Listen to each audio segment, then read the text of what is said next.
coins. Right? What do we have on the coins from Judea? Coins begin to appear in Judea around the 4th century before the Common Era. What kind of images do we have on these coins? Well, some of the images would be quite shocking, I think, to people who regarded, who thought that there was only one deity, and that deity was Yahweh. For example, we find images of Athena. Now, these are copies of Greek coins. And these are coins which were very prevalent in the Eastern Mediterranean around this time, 5th, 4th century before the Common Era. But we find them being minted in Judea with the term, the name Yehud, Yud Hey Daled, the name of the Judean province. One type of coin that we have coming out at this time, perhaps a little bit later, has the image of Athena, the owl of Athena, and it also has the name of the Judean high priest, the Jewish high priest. This is in Hebrew. Why do these images appear on these coins? Well, we can say that they're simply copies of Athenian coins, and nobody thought anything of it. But it would be hard for me to imagine today official coins of the state of Israel having a crucifix on it. I can't imagine that happening. You have coins, European coins that have crosses on them. It's a symbol of the country. For the state of Israel, the Jewish state, to have a crucifix with Jesus on it would be very shocking. And to say, well, nobody thinks very much of it, it's kind of hard to argue. So I think we need to take these finds into consideration when we're thinking about what ordinary people are doing and thinking. Right? This is the kind of evidence that we need to be looking at. We can argue about how we should interpret this evidence, but this is the kind of evidence we need to be looking at when we're thinking about what ordinary people are doing and thinking. Yeah, and that's another thing. Even if we define monotheism as having one God above all, and there's other deities, what do you still like that? Because I'm trying to think. Maybe I asked the wrong question. More of they left with Yahwism, come back with Judaism. What would you say about that? Okay, so again, if we're going to be using my definition of yeah, I'm going to be using my definition of Judaism, which is what ordinary people are doing, the Judean way of life, governed according to Torah law, then that's what I do in this book. We need to look, where do we have evidence for this beginning to emerge? And the bottom line is there is no evidence for this happening before the 2nd century, the middle of the 2nd century before the Common Era. And on the converse, we have in the Persian period evidence, both in Elephantine and in Mesopotamia. And I think also there's evidence from the coins from Judea, which suggests that there were gods other than Yahweh that were being at least acknowledged well into the 4th century before the Common Era, probably after the conquests of Alexander the Great. This is something which I don't see any signs of abating. Certainly no positive evidence for signs of this abating until the 2nd century before the Common Era. Now, that it's important here to stress the fact that we don't have evidence doesn't mean that we know what's going on, right? There are periods of time where we simply don't have much evidence for anything. Right. The 3rd century before the Common Era happens to be a period of time that we simply, we have coins in the beginning of this period. Then Judeans happen to stop minting coins for whatever reason, somewhere in the beginning of the 3rd century before the Common Era. We don't have a lot of finds for other reasons. We don't have a lot of archaeological finds from this period of time from Judea. So it's something of a black hole in terms of our knowledge of what's going on with Judeans at this time. We have continuing into the 3rd century and onwards in Egypt, papyri, which were written by Judeans, written for Judeans, about Judeans, ordinary Judeans, which are reflected in these documents. In Mesopotamia, again, we have a period that we don't really know very much. We have a black hole, and so it's hard to say, but positive evidence for for Torah observance we begin to see in the 2nd century before the Common Era. Now, you mentioned Athena being on coins. You also have a page in your book where you just quickly kind of, cite, there's a text from Plutarch in the 1st century or maybe early 2nd century where he talks about similarities between these two autumn festivals. One of them Sukkot and the other one Thesmophoria, which means lawbringer in Greek. And then he's basically saying they both carry branches and palm branches into the temples, and he's just pointing out similarities. I'm not just focusing on that one text, but like, what do you see? Do you see Judeans as the bigger picture of the Mediterranean? How much influence of that do you see?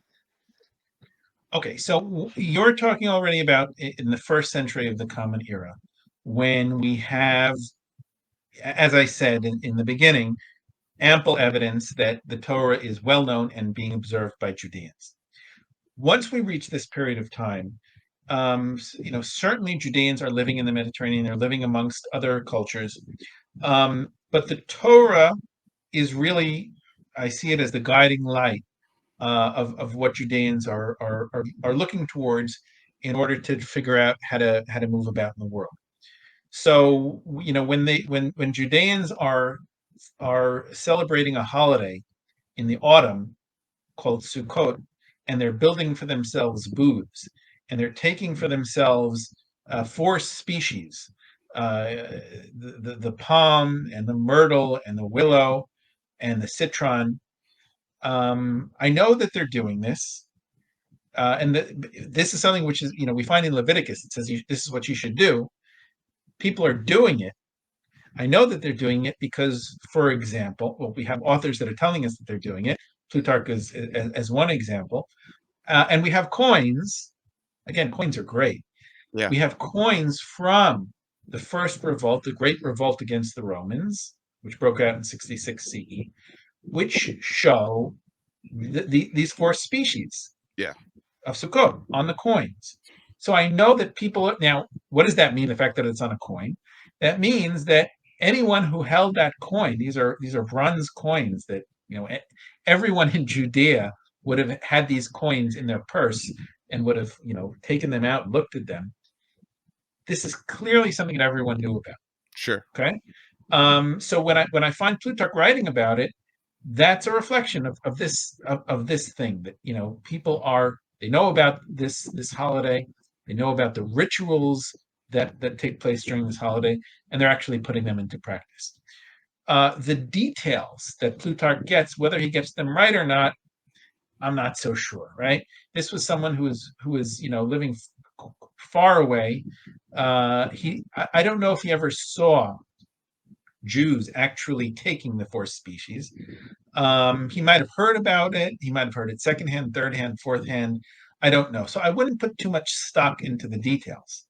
But what's important to me is the fact that he has a general picture of something like Sukkot. He knows that this is what Jews are doing. The hypothesis he gives about what it's related to, Dionysus and so on and so forth, I find less interesting than the very fact that he knows about it. Yeah. Now, okay, so that's going back though. If we go back to wind our clocks back, everyone, it's assumed Hellenistic era, Hellenism starts spreading everywhere. Before that, though, I mean, you're talking about that coin of Athena. That would be in the Persian period. So does that show evidence that Mediterraneans are more connected than even before the Hellenistic period? Yeah, well, the coins were circulating Athenian coins and copies of Athenian coins. We find already before Alexander the Great, before the Hellenistic period. So yeah, for sure. Another one is this coin with Zeus on it, or it looks like Zeus, but Yeah. it's Oh, okay. Yahweh, right? So What do you think? this is a great coin. There's only one of them. Today it's in the British Museum. And it's a question. What are we looking at here? I'm looking at the reverse on the right. What is this? So what do we have here? We have some figure sitting on. It looks like a throne with a wheeled throne with a wing, Hmm. and he's holding what looks like a falcon or some kind of bird of prey. And right in front of his shins is what looks like a face of a man, a bald man with a beard. Um, this is a really enigmatic but fascinating coin. There's also three letters. It's a question what exactly they say. So originally this was read as Yahweh, but it has since been. Most scholars today think that what it says is actually Yud Hey Daled Yehud, Yahad Yehud, which is the name of the province. Oh, So and we have lots of coins that have this Yud Hey Daled on them. In fact, today in the modern state of Israel, the shekel coin is a copy not of this coin but of a different coin from around this period of time, which has Yud Hey Daled on it in Paleo Hebrew. But whatever, whether it says Yud Hey Daled or Yahweh or Yehu, um, the image clearly is something mythical, something out of this world, let's say. And whether it depicts the Judean god or other gods, because we seem to have the figure that's sitting on the winged throne, and then the face that's facing him. yeah, Um, Super enigmatic and fascinating. it really is. Something's going on there. Yeah, and I've noticed that the that God with the beard on the throne with the eagle often is where what Zeus appears as, and the god Sabazius in Phrygia. Oh, Uh, so now, what I'd like to point out here is that once, so I've mentioned a bunch of times the middle of the 2nd century before the Common Era. When we get to the middle of the 2nd century before the Common Era, we begin to see Judean coins again. These coins are completely different from what we find in the Persian and early Hellenistic period. These coins never, and when I say never, I mean never, ever have depictions, not only of gods, they have no depictions of humans or animals. hmm, These coins are strictly following the second commandment of the Decalogue, thou shalt make no images. Right. So right, normally, that's a good point. normally at this period of time, we have on the coins images of the ruler. Right. So whether it's the king or the emperor, the ruler always puts his face in almost always puts his face in the coin. We have a profile of the ruler. Why? Because this is propaganda. This is how the ruler who mints the coins shows to his people that he's in control. He's the boss. Every time they take a coin out of their pocket, they see who the boss is. On the Judean coins, we never find that. Instead, what we find is either some kind of symbol, non-human or non-animal, or we find the name of the ruler and his title. So, for example, the earliest Judean coins that we have from the 2nd century are from John Hyrcanus the First, Yes. and what we have there is, instead of a portrait of the ruler, we have a long a long text which describes John Hyrcanus, right? It says Yochanan, that was his Hebrew name, HaKohen HaGadol, the high priest, the Chever HaYehudim, and the council of the Judeans. All of this on a very small coin instead of the portrait. I call this a textural portrait. Right? Instead of having a graphic portrait, we have a textual portrait of the ruler. And this continues onwards throughout the Hasmonean period, throughout the Herodian period, throughout the first century of the Common Era into the second century of the Common Era. Whenever Jews are minting coins, they mint their coins without any images of humans or animals. Compare this to what we have in the earlier coins, the Persian period, the early Hellenistic period, when every coin that is minted by Jews has on it figural art, has either an image of a human, an animal, or a god. So when we're talking about Yahwism versus Judaism, coins provide, I think, very, very important evidence for this distinction. That made a lot of sense. Now, another okay. So again, I want to stress, coins provide evidence for ordinary people, right? Yeah. So it's not the ordinary people that are minting the coins. It's the ruling authority. But this is what people have in their pockets. This is what when you buy the loaf of bread on the corner store, you're taking out a coin, you're looking at it. This is something this is part of everyday life of ordinary people. Everyone knows who George Washington is and Abraham Lincoln, and because we all have the coin, so we all know those presidents. It's the same concept. So what I'm starting to gather that there's a whole plethora of evidence starting to pile up the more closer we get to the present, into the 2nd century BC, 1st century BC, and whatnot. Another thing that you write about is synagogues. When did we start seeing synagogues in archaeological record? Okay, so it's a great question, and I have a chapter on this in the book. Let's talk about what a synagogue is, and then we can talk about when we first find it. When we hear the term synagogue, we usually think, what do you think? You've been asking me all these questions. I'm going to ask you a question now. When you hear the term synagogue, what's the first thing you think of? I think of a place for a congregation to get together and read the Torah. Okay, well, yes, you're right. You're right. I was expecting something else. I was expecting you to say a place for a congregation to get together and pray. Right. Oh. Usually, when I ask this of my students, their answer is usually prayer, right? Because today you go into a synagogue, and a synagogue, a church is a place you go to for prayer. A mosque is a place you go to for prayer. A synagogue is a place you go to for prayer. But that's relatively late. And in fact, the original use of a synagogue was exactly like you said, place for a congregation to come together and hear the Torah being read. So I think you're perhaps a bit too educated, and you knew that. That's exactly correct. That's exactly correct. That was the original synagogue. In fact, the Greek term synagoge means a gathering, right? A place where people would gather together, or a gathering. And in Hebrew, the term is Beit Knesset, right? Hitkansut is to gather together.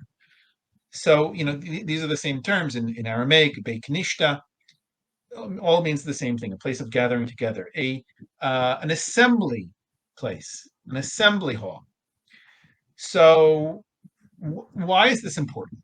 Well, if we're talking about Judaism as the Judean way of life governed by Torah law, and I spoke about all of these rules and how a Jew's way of life is governed by rules from morning to night and from cradle to grave. So many rules. How did the people know about the rules? How did they know what the rules were? Well, today, how do we know things? We read them in books. We read them on the internet. They're written down somewhere. But in antiquity, there were two problems. One problem is most people didn't know how to read. Second problem is, even if you did know how to read, to have access to a book was not a simple thing, right? Books are expensive. When we're talking about books in antiquity, we're talking about scrolls. These are things that are written by hand. Every letter has to be written by a scribe on some kind of material, whether it's animal skin or papyrus. This is expensive material, extraordinarily expensive to have it written down. Books were way too expensive for ordinary people to have in their house. So most people didn't read, most people didn't own books. If you didn't have that, how would you learn what's written in the Torah? And the answer is the synagogue. The synagogue was the answer to that problem. The synagogue provided a place and an institution where an entire community could get together one day a week, the day that you didn't go to work, Sabbath, gather together, and the community had a Torah scroll that was read by the guy in the community that knew how to read. So you had essentially an educational institution where the regular people would get together one day a week, and the person who knew how to read would read from the community scroll and teach everyone. And what we actually find in the texts from the first century of the Common Era is that this is what this institution was called, the synagogue, and people would get together one day a week. Someone would read from the Torah and explain what was written in it. That's what the synagogue is. It's the place where the Torah was read publicly and explained publicly. It's an educational institution. It's hard to imagine Judaism spreading without an institution like the synagogue. So it's really important to know when we first have evidence for something like the synagogue. Most of our evidence comes from the first century of the Common Era. So we have texts like New Testament texts, references to the synagogue. We find in the book of Acts many references. We find in the Gospels. Philo of Alexandria writes about the synagogue. Josephus writes about the synagogue. We have epigraphic evidence. We have inscriptions in stone from synagogues, referring to synagogues. Just a plethora of evidence about the synagogue from the first century of the Common Era. Prior to this time, we have very little evidence. We have archaeological buildings, so buildings that we can identify as synagogues. Most of them date to the first century, from around this period of time. Most of them date to the first century of the Common Era. We have one synagogue that has been dated to the Hasmonean period at a place called Umdan in modern-day Modi'in in Israel, which perhaps can indicate that we have synagogues as early as the Hasmonean period. But the bulk of our evidence is really from the first century of the Common Era. I'm trying to think how that would work logistically. Is if there's only, not everybody can get to the temple in Jerusalem, in the whole countryside. Like that's it's only people in Jerusalem are going to this temple to set, to whatever's going on there. So outside of that, synagogues is sort of what has to happen. But if we're not finding synagogues outside before the first century BC, then what was religion or cultic practice like in the areas outside of Jerusalem? Okay, good question. So first of all, the temple is something very different than the synagogue, right? The synagogue is an educational institution. That would be, let's say, a university or a school, a community center for learning. The temple is a place you bring sacrifices. You don't, it's not a place for learning. It's a place for doing. So these are two very, very separate kinds of institutions. But your question is a very good question. So if you're living in the first century and you have a synagogue in your community, on Sabbath you would go to the synagogue and you would learn the rules of the Torah. You would go home, and you would keep the rules of Shabbat. You would have things to do that would fulfill your if you want, again, I don't like the word religious, but your religious quota of rituals that you would have in the home. Prior to the emergence of Judaism, what were people doing? I don't know, right? Presumably there were home rituals that people were doing. I don't know what they were. We know that there were temples outside of Jerusalem. We saw that there was one in Elephantine in the 5th century before the Common Era.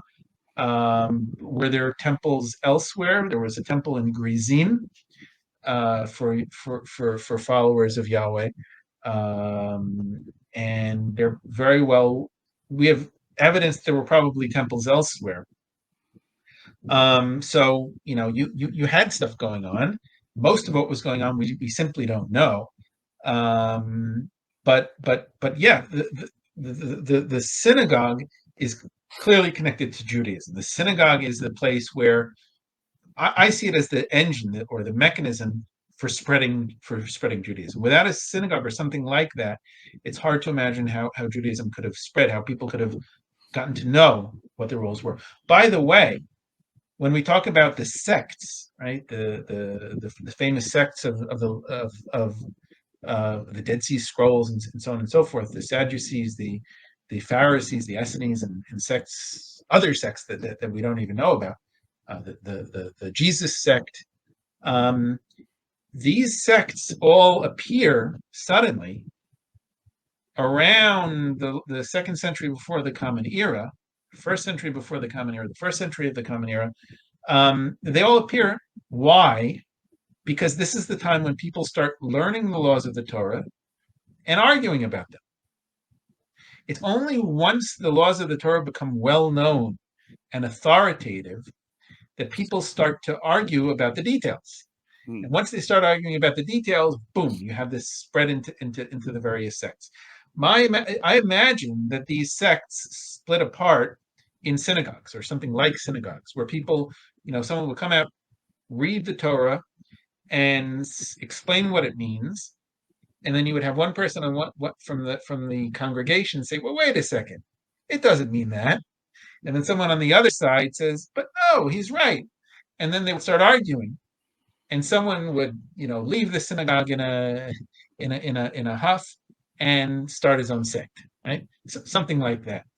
This is all happening after the emergence of Judaism. After the Torah has become authoritative, people start to read it and think about it and argue about it.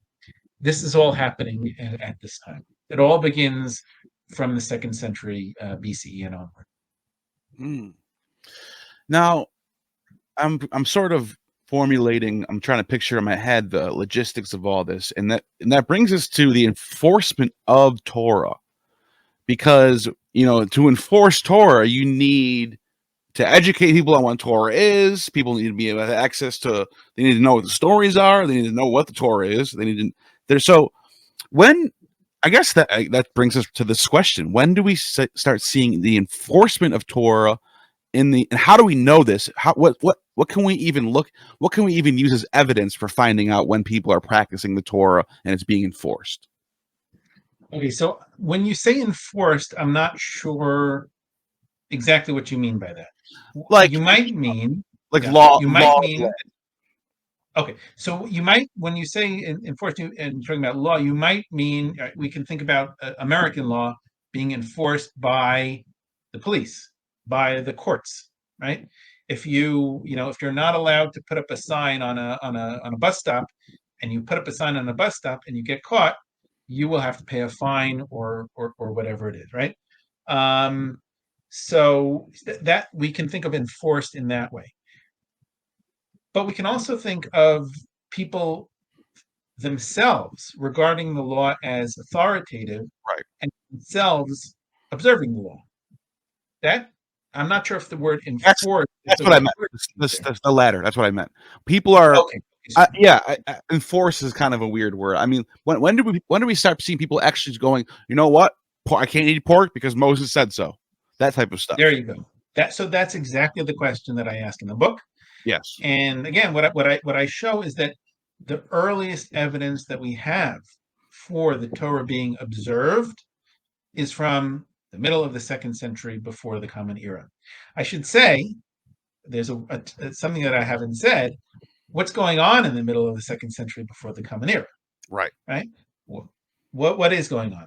And before I get to that, I want to stress the earliest evidence we have is the middle of the 2nd century before the Common Era. Is it possible that people were keeping the laws in the 3rd century before the Common Era? It is possible. I cannot guarantee you that people weren't keeping the laws in the 3rd century before the Common Era. I can guarantee you that there's no evidence for that. Wow. Okay, these are two different things. To say that people weren't keeping the laws is not the same as to say I have no evidence that people were keeping the laws. Wait, and I I don't mean to cut you off, but I have to ask you this. So the time when the people are translating these texts that's the 3rd century BC. That's what the evidence points to. You're saying that they were just interested in the text, but not really practicing it?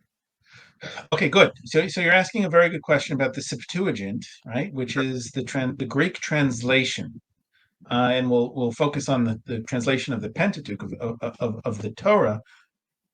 So scholars of the Septuagint tend to think that it was translated in the Torah. The Pentateuch was translated in the 3rd century before the Common Era. We have the letter of Aristeas, which tells a story, again, story versus history, story about how this happened, and it's associated with Ptolemy II, Philadelphus, in the early 3rd century BCE. That's the story. Scholars tend to think that it was probably happened around this time.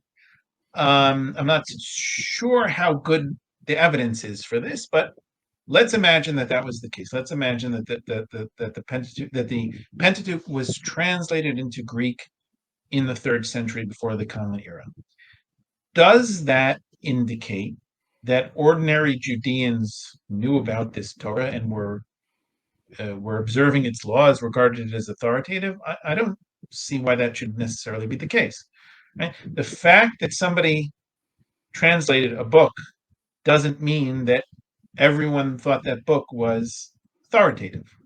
And real quick on that, one of the fragments that we have, because we lost Hecataeus of Abdera, but we have a fragment, and it's one of the fragments that fascinates me, because he says, this is from Corey's Ancient Fragments. I'll pull it up for you. I think it's from Josephus, though. Like I said, Josephus is citing a letter from Demetrius Philarion, who lived in the library towards the end of the 3rd century BC. Yeah. Maybe. And it says, this is Hecataeus of Abdera.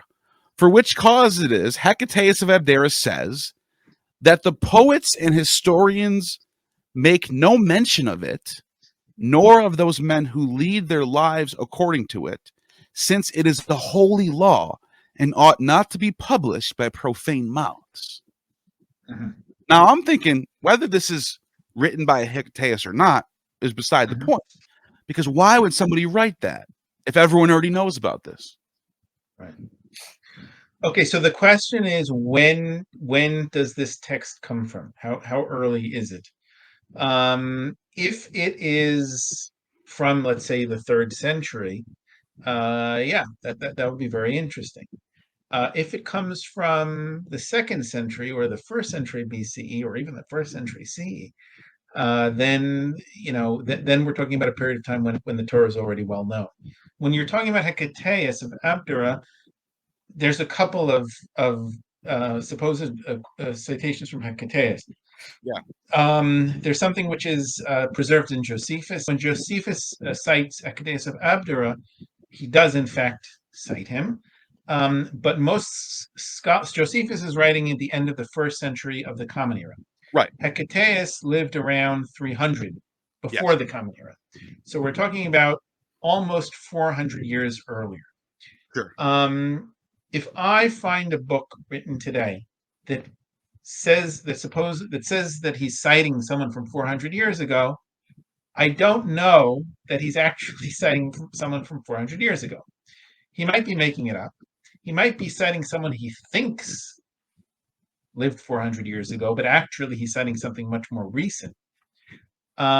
So, we have, again, when we're talking about doing history, we need to be very, very careful in not taking something that somebody says and just assuming that that's what was.